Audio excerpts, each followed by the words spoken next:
성탄절이 되면 사람들은 설레고 기대합니다. 그건 아마도 선물 때문에 그럴 겁니다. 얼마 전에 목사님들과 성탄절 선물에 관한 이야기를 나누었습니다. 서로가 추억하는 선물을 이렇게 이야기했는데요. 저는 어떤 선물이 기억나나 생각해 보니까요. 그 성탄절에 만화 시계를 받았던 것이 제일 기억에 남았습니다. 다른 목사님들은 어떤 선물이 기억에 남았냐면 한 목사님이 이러더라고요. 아버지가 성탄절이 되면 꼭 종합 선물 세트, 과자가 여러 과자들이 담겨 있는 그 과자 상자를 가지고 와서 선물을 하셨다고 합니다. 그런데 이 종합 선물 세트 안에서 과자들이 다 맛있는 것이 아니고 거기서 제일 맛있는 과자가 샤브레라고 하는 과자가 있는데 그 과자를 먹는 것이 제일 행복했다라고 하는 거예요. 여러분은 기억에 가장 남는 성탄 선물이 있다면 무엇입니까? 그러나 무엇보다 성탄절에 받은 가장 소중한 선물은 우리를 구원하시기 위해 이 땅에 오신 예수님일 겁니다. 우리가 선물을 받게 되면 마음이 설레서 선물을 빨리 열어보고 싶어집니다. 일단 선물을 열어서 먹어보고 차보고 입어보고 신어보고 선물로 무엇인가를 하죠. 이것은 선물을 받은 사람이 당연하게 하는 행동입니다. 귀한 선물을 받고 집안 구석에 모셔놓고 열어보지 않는 사람은 거의 없습니다. 만약 그런 사람이 있다면 우리는 이상한 사람이라고 말할 것입니다. 그렇다면 예수님이라고 하는 소중한 선물을 받은 우리는 예수님을 제대로 열어본 적이 있습니까? 그 선물을 곰곰이 들여다본 적이 있냐는 것입니다. 왜 우리는 비교 불가한 위대한 선물을 받고도 그 안에 무엇이 있는지 열어볼 생각을 하지 않을까요? 예수님을 열어보지 않아도 왜 자신을 이상하다고 여기지 않는 것일까요? 예수님을 인생 구석에 모셔놓고 사는 기독교인은 이상한 것입니다. 지금이라도 우리는 예수님을 열어야 합니다. 예수님은 우리 각자의 인생에 꼭 필요한 선물이기 때문에 그렇습니다. 거룩한 성탄절 우리 모두 예수님을 열어서 위대한 선물이 주는 기쁨과 감격을 모두 누리시게 되길 주님의 이름으로 축원합니다. 마태복음, 누가복음은 예수님의 혈통과 태어나신 배경을 아주 섬세하게 설명합니다. 이것은 예수님이 우리에게 얼마나 소중한 선물인지 마치 포장부터 정성스럽게 준비한 것과 똑같습니다. 반면에 마가복음과 요한복음을 선물을 주는 방식이 조금 달라요. 예수님이라고 하는 선물은 너무 위대해서 포장이 필요 없다는 것이죠. 예수님의 혈통, 탄생 이야기라고 하는 이 아름다운 포장도 필요 없다는 거예요. 바로 예수님을 열어서 보여주는 그 복음서가 마가복음과 요한복음입니다. 요한복음은 예수님이 우리에게 왜 위대한 선물인지 바로 설명합니다. 여러분, 우리는 모두가 다 인생을 잘 살고 싶습니다. 그러면 우리는 사람을 창조하신 하나님을 잘 알아야 합니다. 하나님을 어떻게 알 수 있습니까? 예수님을 통해서 알 수 있습니다. 1절 보면 태초에 말씀, 로고스가 계시니라. 이 말씀은, 이 로고스는 하나님과 함께 계셨으니 이 말씀은 곧 하나님이시니라. 그가 태초에 하나님과 함께 계셨고 만물이 세상의 원리가 그로 말미암아 지은 바 되었으니 지은 것이 하나도 그가 없이 된 것이 없느니라.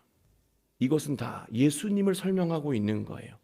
말씀, 로고스라고 말하는 것이 바로 예수님이고요. 그가 태초에 하나님과 함께 계셨다라고 하는 그가 바로 또 예수님입니다. 또 만물이 그로 말미암아 지은 바 되었다라고 할 때 세상의 만물의 원리가 예수님을 통해서 다 드러나 보여졌다라고 말하고 있는 거예요.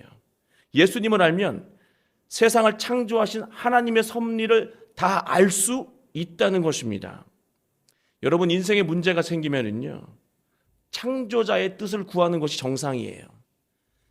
인생을 만드신 분을 연구하는 것이 정상이라고 하는 거예요. 우리나라 휴대폰을 사용하는 사람이 미국 회사에 찾아가서 고쳐달라고 말하는 것을 보면 우리는 어리석다고 말할 겁니다. 이것은 누구나 아는 사실이에요. 그런데 인생에 문제가 발생했는데 왜 하나님에게, 인생을 창조하신 하나님에게 가지 않고 사람을 찾아가는 거예요. 우리는 늘 반복해서 실수하고 있다라고 하는 것입니다. 이 모든 것들은 다 어리석은 것이죠. 우리 인생의 문제를 해결할 수 있는 그 열쇠는 오직 하나님에게 있고 그 하나님은 예수님을 통해서 알 수 있다는 것입니다. 예수님 안에 있는 것이 대체 무엇이기에 내 인생의 문제를 해결한다는 말입니까? 4절 보시면 그 안에 생명이 있었으니 이 생명은 사람의 빛이라. 예수님 안에 생명이 있습니다. 여기서 생명이라고 하는 이 헬라어 조에는요, 많은 의미가 있어요. 목숨을 의미하는 단어가 아닙니다. 그러나 몇 가지만 이 생명의 의미를 정리해서 말한다면 죽어가는 것을 살리는 생명력을 생명이라고 말합니다. 그리고 절망으로 치닫던 인생에서 사는 길을 보여주는 것, 그게 바로 생명이라고 말할 수 있습니다. 우리가 인생의 위기에 직면하게 되면 죽을 것 같습니다. 지치고 무력해집니다. 그러나 예수님의 복음과 가르침에는 사는 길이 있고 삶을 회복시키는 활력이 있다는 거예요. 그게 바로 생명이에요. 사람 찾아가지 말라는 거예요. 세상의 방식에 귀를 기울이지 말라고 하는 것이죠. 사는 길, 회복의 길은 생명에 있고 그 생명은 예수님에게 있다라고 하는 거죠. 우리가 같은 선물을 받아도요, 선물의 의미가 사람마다 다 다릅니다. 이처럼 선물이신 예수님도 똑같은 예수님이시지만 예수님은 각자가 겪고 있는 서로 다른 고통과 아픔을 치유하고 회복한다는 거예요. 죽은 자를 살리시고 낙심한 자에게 용기를 주신다는 것입니다. 예수님의 복음을 깨달으면 새로운 길을 발견하고 생각과 관점이 변화됩니다. 절망으로 인해 아무것도 할 수 없었을 때 우리는 비로소 그제야 자기 힘을 빼고 예수님에게 의지하게 됩니다. 아직 자기 힘이 있으면요, 버티고 또 실수하고 되풀이해요. 그러나 그 절망의 나라까지 내려가게 되면 그것은 너무나 슬픈 현실이지만 오히려 그래서 자기 힘을 빼고요, 오직 예수님에게 의지하게 돼요. 자기 힘, 자기 생각으로 할 때는 절대로 불가능했던 일들이었는데요, 그 일들이 예수님에게 의지하기 시작할 때부터 해결되기 시작한다는 거예요. 예수님 때문에 절망이 소망으로 바뀌고 위기가 새로운 기회가 된다라고 하는 것이죠. 하나님이 창조하신 만물의 원리를 보면은요, 놀라운 것을 발견하게 됩니다. 세상에 살아있는 모든 만물들은요, 살아있는 것들을 희생시켜서 살아갑니다. 우리가 지금까지 살아있는 이 이유는요, 살아있던, 숨쉬고 있던 동물과 식물을 잡아 먹어서 살 수 있었던 거예요. 그뿐입니까? 우리는 내가 살기 위해서 누군가를 희생시켰습니다. 내 자리를 지키기 위해서 누구의 자리를 뺏었어요. 하나 더 먹기 위해서 누군가 하나뿐인 것까지도 갈취할 때도 있었습니다. 또 우리는 모두 부모님의 한숨과 눈물, 부모님의 소중한 인생을 삼키며 지금까지 살아남을 수 있었습니다. 만약 이렇게 주변을 다 잡아먹으면서 계속 살아간다면, 나를 살리기 위해서 주변을 계속해서 잡아먹으면서 살아간다면 결국 마지막 순간에 남는 것은 나 혼자뿐일 것입니다. 세상에 혼자 남은 나는 가장 외롭고 쓸쓸하게 죽음만 기다리는 인생이 될 거예요. 이 땅에서 아무리 정직하고 올바르게 살아도요, 하늘의 관점으로 보면은요, 결국 우리는 모두 가해자이고 살생자들입니다. 우리는 모두 죄를 지으며 살 수밖에 없는 가련한 존재들이라고 하는 거예요. 그래서 하나님은 우리에게 예수님을 보내주신 거예요. 그리고 십자가에 달려 죽게 하신 것입니다. 예수님의 십자가는요, 먼저 배신한 제자들을 구하는 길이었습니다. 배신한 제자들을 구하기 위해서 함구하셨어요. 조용히 혼자 모든 짐을 짊어지셨어요. 그들을 살리셨어요. 그게 첫 번째 십자가고요. 또 자신에게 돌을 던지는 무지한 백성들을 일깨우는 깨달음이었습니다. 그리고 죄 가운데 살아가는 세상을 구하는 생명의 원리였다라고 하는 것입니다. 그게 십자가예요. 그게 십자가의 사랑이었다는 것이죠. 하나님은 예수님을 죽은 자들로부터 다시 살아나게 하셨습니다. 십자가의 희생은 하나님의 진실하신 사랑입니다.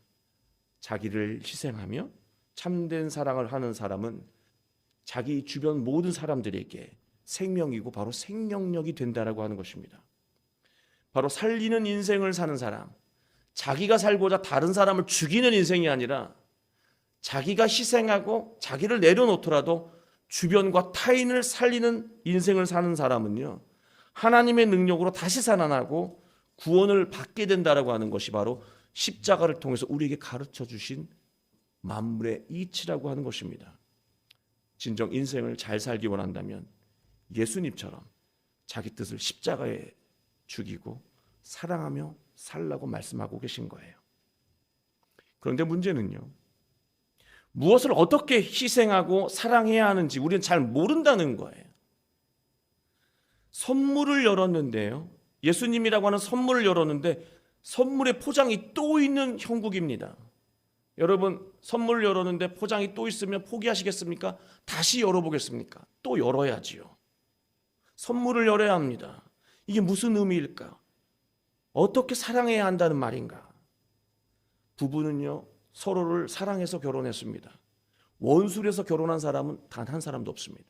모두가 다 사랑해서 결혼했습니다. 근데 이 지경이 된 거죠. 부모라면 모두 자녀를 사랑합니다. 미워하는 자녀를 둔 부모는 단 한 사람도 없습니다. 직장도 자신이 원해서 가졌고요. 교회도 자신이 좋아해서 온 교회입니다. 자신이 택한 거예요. 그런데 우리의 문제가 바로 여기서 발생한다는 것입니다. 자기 방식대로 희생하고 자기 생각대로 사랑한다는 거예요. 그래서 우리는 서로를 오해하고 서운하고 화가 납니다. 사랑하는데 화가 나고, 사랑하는데 서운하고, 사랑하는데 서로를 오해해요. 우리는 상대를 사랑한다고 했지만 사랑하는 것은 자기뿐이라고 하는 거예요. 어떻게 사랑해야 너도 살고 나도 살고 우리 모두가 행복할 수 있을까? 4절에서 말씀합니다. 이 생명은 사람들의 빛이라. 하나님은 우리 모두에게 생명력, 빛이 있는 존재로 만드셨어요. 처음에는 그랬다는 것이죠. 그러나 우리 마음 안에는요, 자기 의로움이 있어요. 자기가 이것만은 옳다고 여기는 기준이 있다라고 하는 것이죠. 그 마음이 바로 우리의 인생을 깜깜하게 어둠으로 만든다는 것입니다. 사람의 마음 내면이 어두워지면요, 지혜와 판단력이 상실돼요. 이게 무슨 뜻이냐? 여러분, 암담한 상황 속에서 어떻게 선명한 길을 볼 수 있겠어요? 어떻게 지혜로운 판단을 할 수 있겠습니까? 아무것도 보이지 않는 상황 속에서 말입니다. 영적으로 어두워지면요, 지혜와 판단력이 마비가 된다는 거예요. 그러면요, 어떤 현상이 일어나냐면 본질을 보지 못하고요, 눈에 보이는 현상만 본다는 것입니다. 이 말은 타인의 마음을 정확하게 헤아리지 못한다는 거예요. 열심히 무엇인가 타인에게 하는데요, 번번이 문제를 일으킨다는 거예요. 문제만 키운다는 것이죠. 이런 마음 상태에서 하는 사랑은요, 사랑이 아니라 오히려 타인에게 독이 된다는 거예요. 얼마 전에 무용을 전공하는 큰애가 교수님 앞에서 춤을 추다가 긴 바지를 밟고 넘어지는 일이 있었어요. 그래서 무릎을 다치는 일이 있었습니다. 저는 대뜸 큰아이에게, 야, 이 녀석아, 바지가 길면 좀 단을 줄여서 입지 그랬냐? 길게 입으면 어떡하냐? 넘어질지 몰랐냐? 그렇게 말을 했죠. 그랬더니 큰애가 화를 내면서 방으로 들어가 버렸습니다. 그러자 엄마가 뒤따라 그 방으로 들어갔습니다.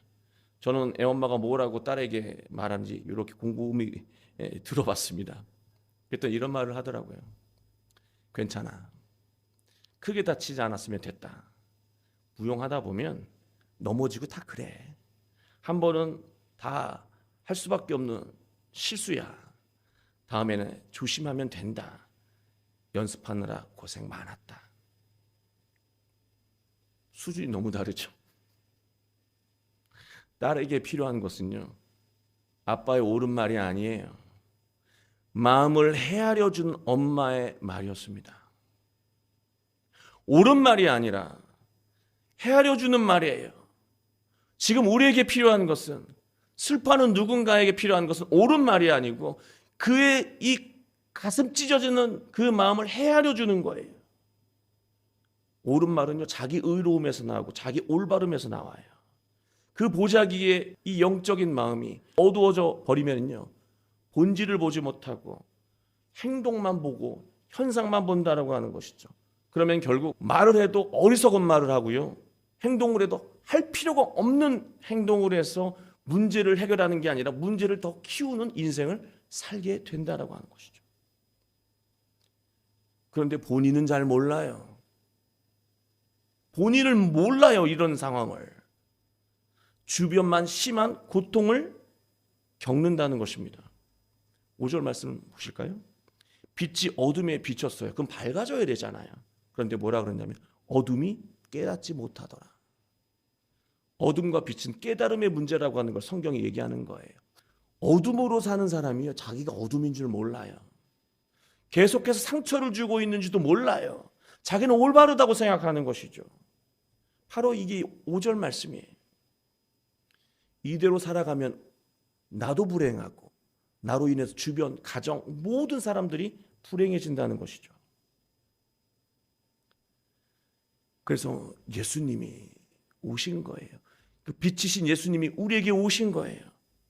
9절 말씀을 보시면 참빛 곧 세상에 와서 각 사람에게 비추는 빛이 있었나니, 예수님은요, 어두운 우리의 마음을 밝히시는 빛입니다. 우리의 삶을 비추시는 빛이십니다. 예수님의 말씀이 바로 자기 의로움, 자기 올바름을 걷어낸다는 것이죠. 우리가 의기양양했는데요, 예수님 앞에 딱 서니까요, 난 한없이 부끄러운 죄를 지은 존재인 것을 깨닫게 되죠. 나의 올바름의 기준, 의로움의 기준을 내려놓고 예수님을 따르게 된다는 것입니다. 우리가 예수님의 빛으로 영적인 눈이 밝아지면은요, 우리는 꼭 필요한 말을 하고 행동을 하게 됩니다. 꼭 필요한 말과 행동을 배우자에게, 자녀에게 하면서 온전한 사랑을 해요. 그래서 가정을 회복시키는 사람이 됩니다. 그리고 직장과 교회를 생명력 있는 곳으로 변화시키는 인생을 살게 되는 거예요. 무엇보다 우리는 예수님 때문에 빛나는 인생을 살게 된다는 말씀입니다. 빛과 생명으로 가득한 하나님의 자녀에 대해 성경은 말하고 있습니다. 13절입니다. 이는 혈통으로나 육적으로나 사람의 뜻으로 나지 아니하고 오직 하나님께로부터 난 자들이라. 우리는 지금까지 혈통의 영향을 받았습니다. 이걸 좀 오늘날 표현으로 바꾸면 태어난 환경의 영향을 받았어요. 환경에 의존하면서 자기가 잘난 줄 착각하기도 하고요, 또 어리석게 부끄럽게 여기기도 합니다. 그러나 12절 말씀처럼 예수님을 영접한 사람들은 다르게 인생을 산다는 거예요. 하나님의 자녀로 살아간다는 것입니다. 예수님을 영접한 사람은 예수님을 영적으로 품은 사람을 가리킵니다. 예수님을 영적으로 잉태한 사람이죠. 여러분, 우리는 모두가 다 예수님을 영적으로 품은 사람들, 아기 예수님을 영적으로 잉태한 사람들이에요. 우리 모두가 아이를 임신한 사람이라고 가정한다면, 임신한 아이가 태어나야 할 때 태어나지 않으면요, 아이도 위험하지만 산모도 위험하다라고 하는 거예요.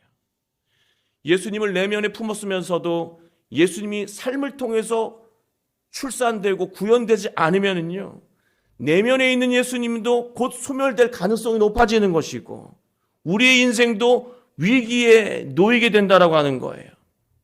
언제까지 예수님을 삶을 통해서 드러내지 않고 마음에만 품으면서 살아갈 것입니까? 영어 단어 중에 프레젠트라고 하는 단어가 있죠.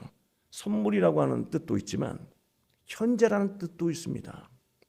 성탄절은 예수님이라고 하는 위대한 선물을 다시 열어보는 날이에요. 바로 오늘 이 현재 예수님이라고 하는 선물을 열어서 그 말씀을 먹어보고 그리스도의 옷을 입어보고 복음을 신어보는 날이 바로 성탄절이라고 하는 거예요.